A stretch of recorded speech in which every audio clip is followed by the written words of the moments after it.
What's up, y'all? It's your boy, KevOnStage, with the lovely and luxurious Miss KevOnStage. You notice our background's a little different. It's because we don't have the kids. We are in Ithaca, New York, because I got a show tonight. And no kids means... You're so inappropriate. Kevin, stop. Our kids are gone. They're staying with a friend of ours in LA, and we are enjoying the snowy confines of Ithaca. I'm not enjoying the snow. Well, to be clear, it's warm in the hotel room. It is snow on the ground. It's like 30 degrees outside. Yeah, when we were getting on the plane, they were like, let's just leave the door open. Yeah. We were in Newark, New Jersey. There's snow on the ground, and they were just left the door outside open. Like, we're not going to board for another 45 minutes. Let's leave this door open and heat up the whole outside. And it was 90 degrees in LA this week. For real. That's how people get sick. I'm just getting over something right now, so y'all just bear with me. I do sound better, but going up and down the plane with sickness makes your ears pop. It hurts. Yeah. Our kids used to cry, remember? Mm-hmm. Our kids used to cry, and I'd be like, what is going on? And then today I was like, I understand what was going on. Because you couldn't pop your ears in. You have to say why we didn't... Oh, why we didn't do a podcast last week? Yeah. I was just going to gloss over that. Oh. I'm going to tell you why we didn't do a podcast. It's my fault. Well, are you looking at me like that? I was wondering what you was going to say. I traveled Oh, we're talking to the camera. Yes. That's okay. Oh. Talk to each other. Travel a lot. I don't usually travel a lot. No, but this anymore. month you're traveling every single weekend. Month I've traveled every single weekend. And I was in Seattle last week. And it's very hard to do the podcast when you're on your regular day at work. Yes. So we had intentions of doing it. I'll be tired.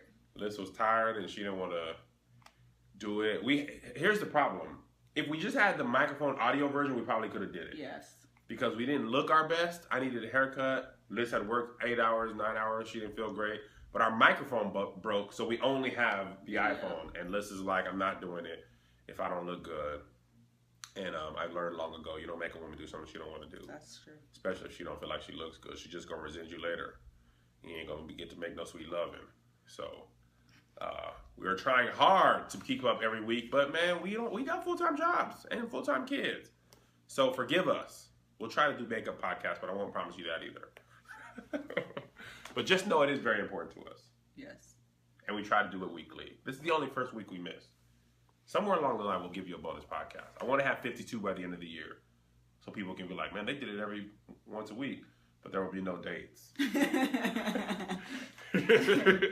So let's get into today's podcast. We have a question from one of our dear readers. Melissa's going to read it. Okay. So this is a question I got. I was going to try to film this by myself last week. And it didn't work. My kids had homework. And when Kev was out of town and I was trying to do a project. Matter of fact, that project y'all was making fun of me about was Michelle Obama. Because I added a track. Listen, Michelle Obama is on fleek. Pretty on fleek. You have to explain it if they haven't seen the Instagram post. If you haven't seen the Instagram post, follow... Actually, I didn't post it. Follow Kev at KevOnStage on Instagram. And look for a little picture of Michelle Obama. It's Michelle Obama-ish. And you'll see JoJo had a project for Women's History Month to pick someone, and we picked Michelle Obama. And we had to do a little outline of her. And you had to use, okay, so the thing is, you had to use 5 different like textures or fabrics. Yes. And we were running out. And so I was going to use yarn. And last week we did it with yarn, and it looked really bad. Like it was just looked really bad. So we scrapped that idea. And then my friend Shayla came over. Shout out to Shayla. Came over. Squad. Yeah. And she said, do you have some tracks? What if we added some tracks? And I was like, of course I have tracks. So I added tracks, and Michelle Obama's on fleek in our picture, and Michelle Obama's on fleek in real life, and so they match. So check that picture out. It's kind of funny. I came home and she was like, look what I did. I made Michelle Obama with real tracks for whatever. weed. And I was like... Michelle Obama has an invisible part. Like, she's about that invisible part life. Her hips are there. Like, she looks so good. She also has the mouth of a whale because JoJo drew 1,000 teeth in her mouth. I showed him a real picture of her, and all he saw was teeth. So he drew a wide smile. It's just teeth. She has 87 teeth in this picture. Because JoJo was like, she's got an amazing smile. Let me give her an abundance of teeth. Yeah, that's cute. So anyway, check it out. That's the reason part of the reason I did this last week, because I wanted to do a For Women Only podcast, and that's kind of what this is, but Kevin is my security blanket, and so I feel weird doing this without him, so he's going to help kind of coach me. We're just praying over her that her ministry takes over without me, and I support you as you go. I feel like Melissa has a calling to help women that has nothing to do with me, but she just got to spread her wings and fly. So like a mama bird, I'm going to push you out. Push you out the nest. No, but she's going to foray into her ministry today, and I'm just going to be her armor bearer. You ready? So I'm going to read this question, and I kind of wanted to do this anyway at some point, so the fact that I got a question just makes it a little bit easier. So here's the question. Good afternoon. As a busy wife, mother, and full-time employee, I find myself struggling to just be myself and just be a woman. In past podcasts, Melissa spoke of her I'm Worth It campaign and making time for herself. Melissa, you definitely seem to be a woman who has it all together. Can you please do a podcast about how women can care for themselves while caring for everything and everyone else? Please discuss ways to get over the guilt we women often feel when we even think of taking time for ourselves. And I'm sure many women would greatly appreciate the advice. Thank you so much for doing the podcast every week, except last week. I just love them. Have a blessed week. Oh, and I don't mind my name being used on the podcast. Faithfully listening, Cece. Okay, so Cece, thank you for the question. And I'm going to talk about my journey a little bit and like where I was in comparison to where I am. And while I appreciate, Melissa, you seem like the woman who has it all together. Please don't look at me as if I have it all together, because when I tell you I do not. Her poop stinks. I just want to make you feel uncomfortable and get it out the way so you feel better about yourself. See what he does to me? Why does that make you feel weird when people say they think you have it all together? Wait, what? No, I'm talking about poop. You thought I was talking about poop? No, I'm done with that. Why does it make you feel weird? I know. Why does it make you feel weird when people think you have it all together? Number one, because I don't. Okay. That's first and foremost. But number two, because we live in such a social media type world, I don't want people looking at me like I need to get where she is, or feeling some type of way maybe about their life or their situation in comparison to where they think I am. Mm-hmm. When in reality, I'm just as regular and just as normal and just as flawed as all of you listening. Again, I'm going to share my journey about how I got to where I am today, but that doesn't mean things still don't creep up. My own insecurities don't creep up. Certain things, it's just reality. Yeah. And so because we live in this age where there's social media, and of course you're only going to post your best days on social media. I was going to say that. I think there's something in that. People only post their best pictures. Yeah, because nobody wants to hear about, I don't want to hear, but you want to, I don't even know if it's like a facade that we're putting up. You just don't want to be, when I don't have a lineup, I don't take selfies that day. Well, and it's the same for everybody. So, I seem to post a lot of pictures, and you seem to, but if your hair's not done, you ain't about to be like. But I don't take a lot of selfies in general. But however, you know what I mean. I'm especially ain't going to take a selfie. Kev's out of town. I can't get my hair done on Saturday. So guess what? There definitely won't be a selfie going up. So, that's just the way it is. And so, and because of those things, know that, like I said, I'm super duper regular. Some girl just said, where are we? Ithaca. And some girl was like, I saw you and your wife in the airport. She was too afraid to come up. Well, if she come up, she would have saw us with red eyes, because we took a red eye. I was tired. I didn't have makeup on. I was looking super regular. I got a runny nose. Yeah, he's sick. We're regular people. And so I don't want, and we live in such a celebrity type world where you get on this platform and we I don't want to say idolize because we're Christians, but you look up to these people and they're regular. Yeah. They're super, super regular. They're waiting for their next check just like you. Yeah. They checking for that direct deposit and be like, "Ooh, it hit." Yeah. Go ahead and get that gas, Kev. You can fill up. So, anyway, so that's, is that what? Yes, I wanted to know about that. Okay, so My journey. So this is my 4 women. If you're a man, you can definitely keep on listening, but you may not be all the way interested because I'm probably going to be doing most of the talking. And no, I think you will be interested because in order to love a woman, you must understand a woman. And in order to understand a woman, you must hear from a woman. So if you don't have one in your life, it's good to listen to another one. Now, this won't apply to everyone specifically, but understand, like, I'll give you one example, then I'm going to shut up. When you went on, like, I want to start wearing makeup, the man in me was like, you're beautiful naturally, you don't need that. And when you, like, much later explained it to me that it really had nothing to do with me and, you know, how I felt about you, then for me, it's easy to understand. So a man might think that, because I thought you were wearing makeup so I would think you would look better. And you were wearing makeup so you would feel better about yourself. So if a man understands that makeup isn't always for them, then they might help him. So don't underestimate what a 4-woman-only podcast will mean for a man. Okay. And I won't. I'll talk. All right. Okay, so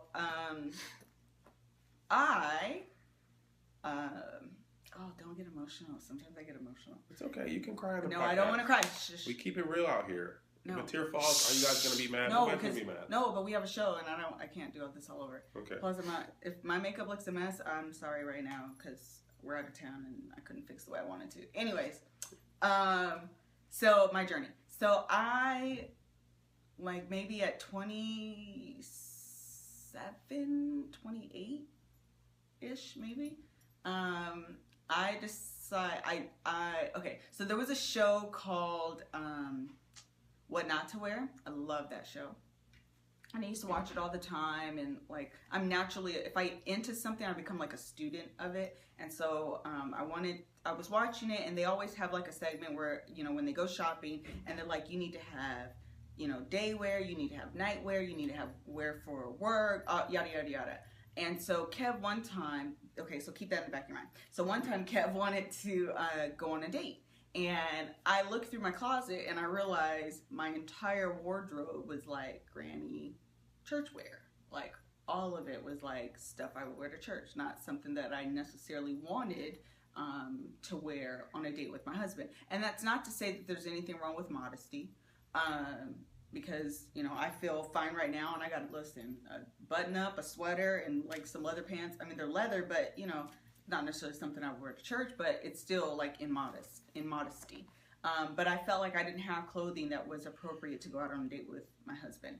And then I don't know why, but that like clicked in my mind to like take a look at everything, like inventory of everything. And I was like, you know, I'm kind of like a boring person. My hair was regular. I was, you know, just like a plain Jane. My clothing was super, you know, typical. And I decided that wasn't what I wanted for my life. And so I started a campaign. The first campaign that I started was called Get Sexy. My Get Sexy campaign. And around that time, I decided that I was going to do things for me. And I say that because a lot of times as women, we, you know, like the listener said in her email, that we do things and we do it for our kids, we do it for our husband. Like we need something to make it okay for us to care about ourselves, but we don't do it for ourselves, we do it for somebody else. And then eventually that falls off because you're doing it for somebody else. And so I decided that it was okay and I was going to do things for me.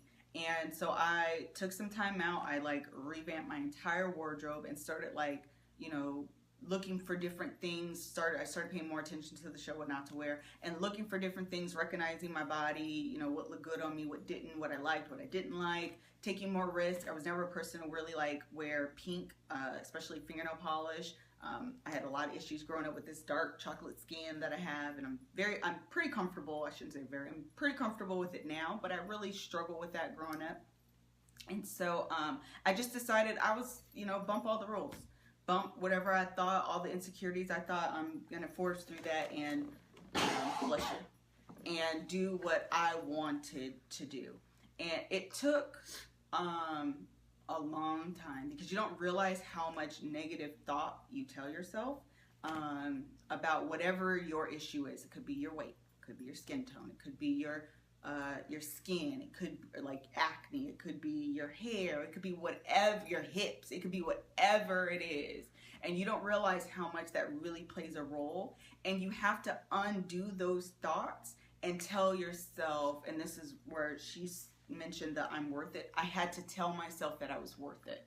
Because what happens as women, and this was really, really like important for me, and it was keen for me, is when I go out to the store and I buy something for my kids, I have no problem buying it for them. Why? Because I feel like they're my kids. They deserve the world. If I got it, they get it. If I wanted to get something for my husband, I get it for him. I like this shirt. Apple Watch. Lord help. He wants his doggone Apple Watch, and I think it's a complete waste of money. Anyway, but for example, Apple Watch. If he wants it for his birthday. You know, you start saving, you start doing little things because you feel like they deserve those things. They're your kids, they're your husband, they're your mama, your sister, your brother, whomever it is. You feel like they're worth it. Then when it comes to you, you go straight to the back to the clearance rack, which I still do. There's nothing wrong with that. But then even then, oh, these jeans are $20. That's too expensive. You know, whatever. I'm not going to buy them right now. I'll wait till they come down to $15. The queen of that. And you don't get it. And it's like, why not? You're worth that $20. You're worth the investment of buying these jeans that you say you like. Maybe they look good on you. Maybe they make your booty look plump. Whatever the case may be. You know, you're worth that.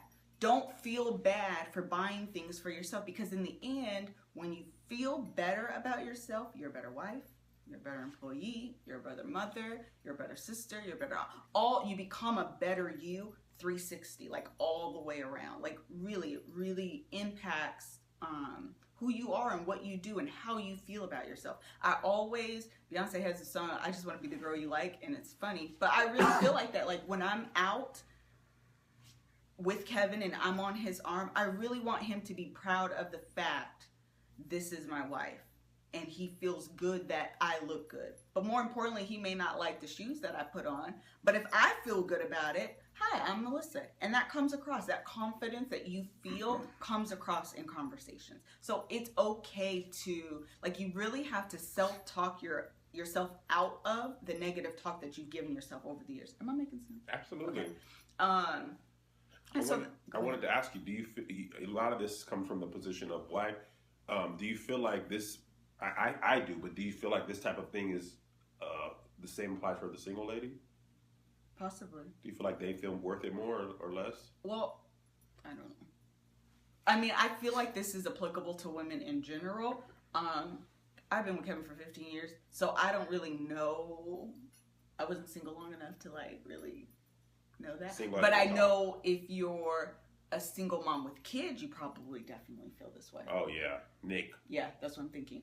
Nick is Melissa's sister, my by sister. the way. She's a single mom of 3, and she does everything for her kids. And then you end up going to the bottom of the totem pole, and that's what ends up happening when you're married with kids. Same thing. You end up taking care of yourself last and the least. Mm-hmm. I don't know about just being single. Sure. It's just you. Like, who else are you going to put in front of you? But I don't know. I think you could be like, if you don't have a lot of confidence and self-esteem, you might not feel worth it. And that just in general. And that's why you have to undo the negative talk, because over the years, I'm going to give an example. If you have a piece of jewelry that you greatly prize and you think is, it's worth, maybe it's not worth anything financially, monetarily, but it's worth something like sentimentally, you take care of that because of its worth to you. You will put it in a box, you will make sure when you take it off, you put it in a little certain area, you make sure it's secure, whatever the case may be. If you got a little piece of junk jewelry that you got from Claire's, you're not going to take that much pride or take that much care of it because you really don't care. It's a little $2 ring. I don't really care about it's pretty, but if I lose it, it's only $2. You don't really care about it. And I think that negative talk that we give to ourselves over the years puts us in a Claire's ring category and not like your, $10,000 Tiffany's ring or whatever the case may be. And so you have to tell yourself that you're worth it. Despite whatever your, insecurity issue is, you are worth getting up in the morning, fixing your hair, putting on a nice outfit, putting some makeup on, putting some earrings on, you are worth waking up, 45 minutes earlier to make sure that you go out the house looking your best and not looking like you just woke up and rolled out of bed. Like, you are worth that time. You are worth going to the mall and saying, I'm not buying nothing for my kids and I'm not buying nothing for my husband. I'm finna walk out of here. I got $50 and I'm finna make it work. I'm finna make it stretch. I'm gonna buy myself an outfit or whatever. Like, you are worth that. No, and you have to look in the mirror and tell yourself, I am worth it. I don't care, and I don't see the flawed, because we're all flawed. Despite that, you are worth it. And like, you have to tell yourself that until you believe it. And what ends up happening is you won't believe it at first, but if you treat yourself that way, eventually your mindset changes and you start to believe it. I'm inspired. You are? Yeah. Contrary to popular belief, I grew up with low self-esteem. You tell me that. I did. And you know what's funny? Most cocky person. I'm cocky now because I used to be in the mirror. I'm gonna tell you why. I don't want to hurt your feelings, but I was in like 5th grade, and there was why are you gonna hurt my feelings? Because it's about another girl. We don't want to hear the story. I was in 5th grade, and there was like pretty much the finest girl in the school. Mind you, we were like 9 years old. So, and I thought I was ugly at this time. I had a big head. I had no fault of my own. Here's another thing before I finish the story. A lot of times we are upset about stuff that we can't even control. Yeah, that's true. Like the way your teeth grow, the size of your head, the size of your hands, your feet. I mean, like weight, even sometimes is more difficult to control for other people. But the color of your skin, you know, like the way your hair grows. I get upset the way my hair grows, the way my line, like some of the stuff I have no control over. So it's not like, well, forget about it. But I mean, like, there's no plastic surgery for the way my hair grows. There's not even available. You can get dyed in. I'm not getting dyed in. It's not even darkness. It's just that, like, people have the cool line, very crisp. You can form it. I'm not doing that because I don't want it to rain and then I gotta explain some stuff. But so anyway, I was in 5th grade and the finest girl in the class, mind you, at this time I thought I was ugly, did not talk to girls, anything like that. And she was like, "You want to dance with me?" And I just stood there with my mouth open, like, "Why would you want to dance with me? I'm ugly." Like, and she just like, I literally stood there until she was just like, "Well, never mind," and walked away. And then I went home like, dang, if I thought I was good looking, I would be ready. Like, not only would I have been ready, I would have asked her. Yeah. But a lot of times, even as adults, we look in the mirror and we have our, like you were saying, you have our flaws. Like, my man boobs ain't totally gone away. Sometimes I be at home sucking my stomach in. Like, ain't nobody looking for you. My kids already call me fat. Like, ain't nobody looking. But when you know, there's some people I follow on Instagram or Twitter, or sometimes you just see people and you be like, they are confident. Mm-hmm. Like, the rest of the world might not think they should wear that, or they look great, but they smile, shine bright like a diamond, all that stuff, and they are ready to go. And sometimes I admire their confidence more than just the way they look, because half of that is just coming across like you feel like you are something. Right. You know what I mean? Like, and even if you don't feel like you look the best, if you believe it and be like, man, I'm out here today killing them, that comes across. People be attracted to your confidence. Absolutely. And then the way you actually look and dress, or how much money you have, is less important. That's why ugly men get away with a lot of stuff. Man, let me tell you something. Attracted to confidence. Money and power also. Yeah. But confidence, you come in here ugly as you want to be, like, girl, I know I'm ugly, but I can change your life. She'd be like, what you talking about, ugly? You so sweet. You crazy. You can be charming too, so. Okay, so that was my Make Me Over campaign. No, and that was Get Sexy. That was my Get Sexy, you're right. Get Sexy campaign. But no, it bled into Make Me Over. Oh, and then, no, you're right. Okay, so then I started changing my, like my clothes and stuff. Like, so I had like date wear, and I had church wear, I had work wear, and I like diversified my wardrobe. And so then I went into a Make Me Over. And this is, Kevin had started YouTube, and so then I got kind of hip to YouTube, and I started watching makeup tutorials, and now I'm like obsessed with makeup. I like want to take a makeup artist class and quit my day job and become a makeup artist. Like, it's so legit. But I started watching a lot of YouTube tutorials, and one thing. Hold on, I'm gonna come back. So the other thing that I did. Because I told you I had like trouble with this chocolate skin that I've been born with.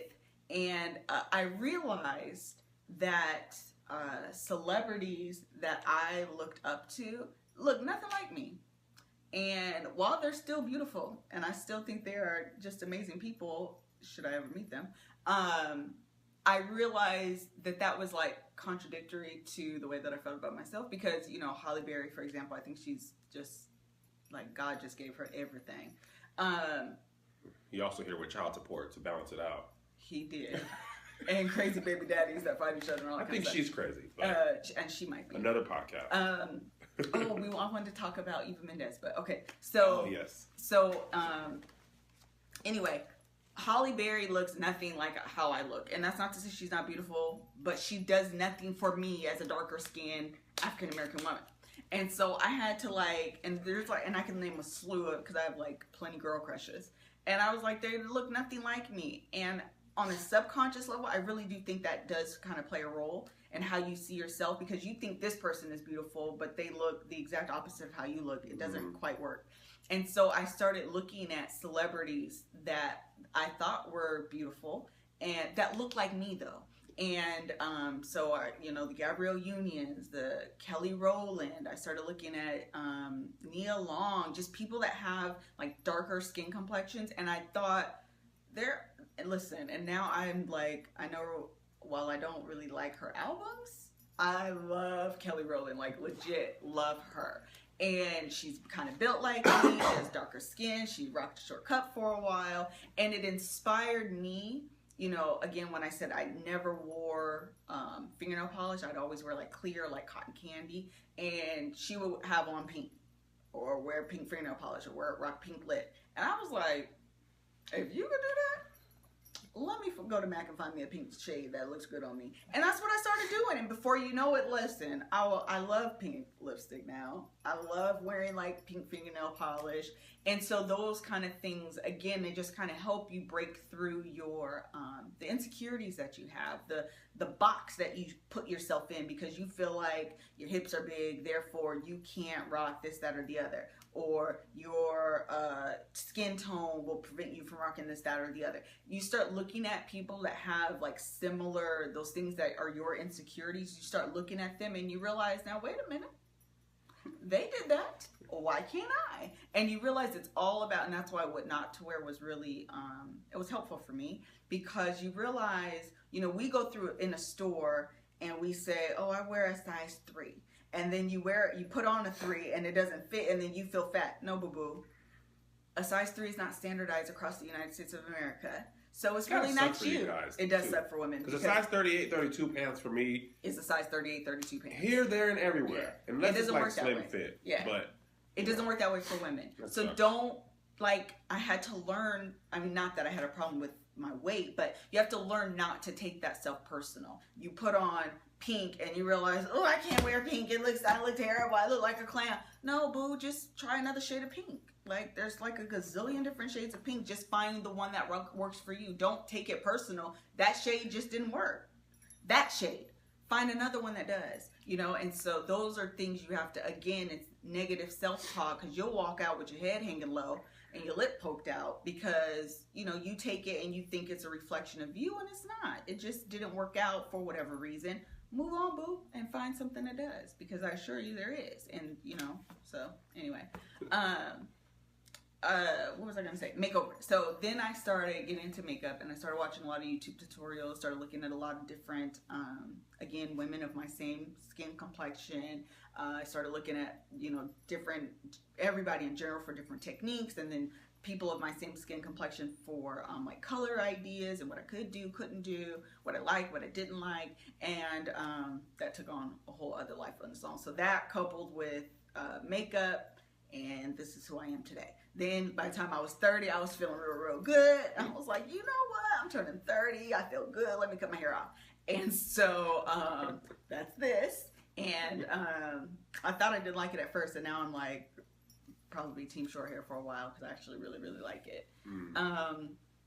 So yeah, that's kind of my journey. My last campaign that I did was, Sex Me Over. So then I did, and so I do these campaigns because they worked for me. I would start at the beginning of the year or around my birthday. Usually those are around the times that I say, this is my theme for the year. And I would just continue along that path. And I would only do one at a time. And so then I did a Sex Me Over campaign. I can't remember if it was before I turned 30, after I turned 30. Yeah, so then I did a Sex Me Over campaign. I kind of told you guys about I felt brainwashed for a long time as far as sex is concerned growing up, the way I grew up. And I read that book, The Good Girls, what was it called? Good Girls Guide to Great Sex. Yeah, I read that book. I felt really, really empowered after reading that book. And I decided to take more risks.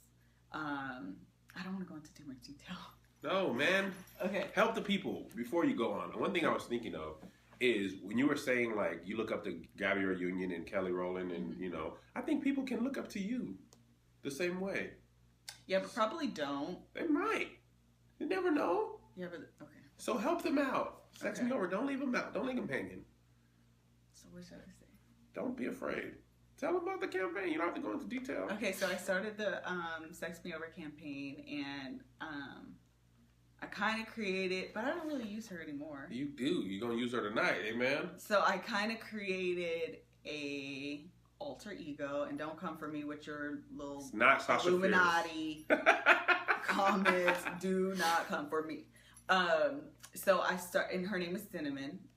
Spelled with sin. And she is spelled with sin only because I took Yeah, don't be afraid of it. I took a pole dancing class in Las Vegas with my sisters, and so I felt like since she was born in Sin City, it was only appropriate that I name her after Sin City. So it's S-I-N, Cinnamon. Again, do not come for me in these comments. And so I created her, and she allows me to lose the inhibition that is typically Melissa. Because I'm a pretty conservative person. I'm pretty low key, just like naturally, like it's just naturally my demeanor. And so when I think I'm Cinnamon, I can, just do different things. She allows me to shop at like Fredericks of Hollywood versus Victoria's Secret. And if you've been to either of those stores, you recognize the difference in terms of like lingerie. More leather, more lace. Yeah. All over the place. So, definitely you have to work yourself up to that point. It took, again, like 2 or 3 different campaigns before I got to the, like, you know what I'm gonna do? I'm about to get sexy for my husband. It took me a little while to get there because, again, it takes a certain level of, like, confidence in the way you feel about yourself to, like, some of these outfits I try on. I'm like, Lord, help me on today. But they're fun, and I think you appreciate them. This is definitely something I do for him, but really, there's something to be said about feeling sexy. It's one thing when you go to church and you feel cute and you feel nice and you feel all demure. That's worshipy. You're at church, but there's a whole other thing about being a married woman and feeling sexy for your husband. And if you haven't felt that way, you really should, like, go through whatever process you have to go through and buy one of them, like, skimpy outfits and wear it for your husband. There's something to be said about that. Don't be tiptoeing around it. I know. I'm a little bit embarrassed. You gotta help the people. I did. I think there's what you wear and there's what you do. Mm-hmm. Amen. You just say amen, you feel churchy, and you can talk about anything. I'll help Melissa guide her in this thing. So one of the things, and you stop me if I go too far. Okay. When we first got married, now mind you, we were 21 and 20. Mm-hmm. And she was, church girl all the way. And I'll just say, I was a church kid who was just like devilish also. So I looked at dirty magazines before. I had sex before. All my friends were unsaved. Melissa was pretty much the opposite. Well, she had an unsaved friend, but she was a saved one who was really saved. I was a saved guy at school, but I was a devil at everywhere else. And saved guy at church and devil anywhere else. But anyway, so when we first got married, you were more conservative, mm-hmm. I would say, in the bedroom. It was like, honestly, just having sex was like adventurous enough. Yes. You know what I mean? There was like. But again, if you get if you've ever been to Frederick's of Hollywood, if you've ever been to like Victoria's Secret, then you really understand. Like I was very Victoria's Secret. I wouldn't even say you were Victoria's Secret. At the very, let's keep it 100. I would say I was. At the very, when we first got married, what would you say? You were like Sears. You're more like Sears. I mean, just, you know, come in there, I gotta get my socks, get my appliances. Just gotta come in there, nothing to see here. Oh Pre-Kardashians. You were like, you get the job done, you know? Oh my God. There's very important things you were at. You know, I think you graduated from Sears, you know, to Victoria's Secret. Okay. And then from Victoria's Secret to Frederick's of Hollywood. And now I'm listen. Now you're on black sites. Now you're on internet sites.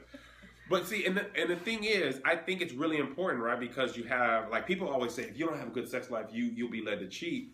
And I don't know if there's truth to that, but I do know that there's truth to if you're not having sex, you won't be happy in your marriage. Mm-hmm. You know what I mean? Especially if you have like well, we thought it was all men that were sex driven, but when we did that podcast, a lot of our listeners were like, I knew that already. I'm the man. Okay. I mean, I'm the man in the relationship. So whoever you are in the relationship, if your partner is conservative, it can, and you want to be more adventurous, it can lead to some dangerous territory. If you were just, and I'm not saying like, you know, I want you to just do crazy things. You know, it's not even about that. It's just like, be more adventurous. You know, if your partner's like, man, can we try this? Can we try that? And you're just like, I don't feel comfortable. Like, I feel like you'll go with them for a while, but I don't know if you'll go with them for 20 and 30 years. Mm-hmm. You know, because then you start thinking, then you know, pornography starts being like, man, do they do this? You know, I just feel like you're open to it's not even really pornography, honestly. There's a lot of stuff on cable television. For real. Like, sometimes you can't even tell the difference between that and porn. I like watch Game of Thrones, and I'd be like, how is this on television? Yeah, that's you know what I mean? So, part of the Sex Me Over campaign was not only about like getting dressed for the moment, but it was about letting go for that 2 minutes. You're such a dork. I'm not gonna put no pressure on no men out here because it's just got to be 2 minutes. But no, you know, but it's very grateful. And this is one thing I'll say about this. The one thing I love about being married for, you know, it'll be 11 years. It's totally a process. You know, and you can appreciate, I can appreciate you saying, I want to get sexier in the bedroom. You know, and at the time when she was Sears, I wasn't like, man, this is Sears. You know, because you love your wife. I love my wife. I'm so mad. You were Sears, but I love you. But you love her, you know, of course you want more, but you're happy, right? And I feel like at the time that I wanted more, you opened up. I don't know if you could sense it or you just whatever. But I feel like you can appreciate the early days when you go through things together, you know, because I know I've grown in other areas as well. So I wanted to say that about you, and we want to talk on. So you feel like you covered the campaigns in order. In order: Get Sexy, Make Me Over, then Sex Me Over. I think it's important to note how Get Sexy and Make Me Over were about you. Yeah. So before you were able to do something that even like before you, and these campaigns were years. Like it was, Sex Me Over didn't come the year after Make Me Over. No, it didn't. So this is like a 4 or 5 year. I think it started when you were 28. Ish, yeah. Yeah, because you cut your hair at 29. You cut your hair right, you know, the year before you moved to LA. And Sex Me Over was about last year or something like that. Yeah, I kind of been doing it for a while though. Yeah. So this is like a 4 year process, but I think it's important to note that the first 24, 30 months of it had nothing to do with me. It wasn't Get Sexy for Kevin. It was Get Sexy for Melissa, Make Me Over for Melissa, I'm Worth It for Melissa, then Sex Me Over, you know. And I think that's important to note because I think our first inclination is, or your first inclination may be, I gotta do this for him, gotta do this for him. But it's like trying to build the third story of a house without securing the foundation. Right. Those two campaigns about you had to build the foundation because without Get Sexy for You, Make Me Over, and I'm Worth It, you're not going to have the confidence to do Sex Me Over. You're not. And you're not going to put leather and lace on if you don't feel comfortable in your own skin. So I think that's important. And before we go, you want to talk about Eva Mendes. Yes, so Eva Mendes was in she did an interview, whatever she did, and she said to the effect of, they asked her, like, do you wear sweatpants? And she was like, no, sweatpants are like the leading cause of divorce. And I chuckled, and I kind of going with this, while I own sweatpants, listen, hear me well, okay? I own sweatpants, I clean in sweatpants. Listen, before I took a shower, I was just in sweatpants. With bleach stains. No, those sweatpants don't have... No, those don't. But a lot of your sweatpants have bleach stains. Okay, don't call me out. Only one pair has bleach stains. Those are your favorite, though. No, they're not. I have a lot... My shirts have bleach stains. Yes, you're right. Some of the sweatpants have holes and, like, elastic coming out. True. Melissa has hoarder syndrome. Like super irregular. Hoarders! I'm not a hoarder. If you can see the elastic, you gotta let it go. No, but I'm not a hoarder. I'm sentimental. Okay. When it comes to my clothing. I'll give you that. But listen, I have a throwaway spirit, for real. Yes. Okay. I throw away stuff quickly and easily. But anyway, so they were talking about it on the radio the other day when I was at work. And they were kind of going in on her, giving her a hard time. And while Kev and I were just talking about it, and he was like, well, do you think she cleans the house in sweatpants? Okay, so listen. Clearly, Eva Mendes doesn't clean her house. She could go through life without a pair of sweatpants because she doesn't do manual labor. She has people that do that for her. But I do agree with the sentiment that sweatpants kills divorce. Or what did she say? Sweatpants leads to divorce. Yeah, leads to divorce. Not literally, but the idea that we get married, we get comfortable, and we lose... There is something to be said about, while comfort, the comfort level with your spouse is a beautiful thing. But there's also something to be said about the novelty of something. Because when something is new and it's fresh, like when you were dating, you didn't let your boo see you without you being dressed to the nines. Right. Like, it just didn't happen. Yeah. You were always put together. And you lose some of that with comfort. And so to that extent... Again, kind of going back through my campaigns, and now I'm at a point where I feel good about me, but when I go out, I want to represent my husband well. I just want to be the girl he likes. Like, that's it. We're in a room full of beautiful women, and I still want him to be like, but my boo is holding it down today. Like, and that's it. And I think that's the point, kind of, that she was making. Yes. So I think that's respectable, because it's like, I always laugh about this, and I say black women wear lingerie and have their hair wrapped. Because that's important. At the same time, but every once in a while, say I'm gonna wrap it later tonight. I do that. Every day. I know. That's the part of the joke. No. But I'm coming out in full lingerie, not the hair wrapped.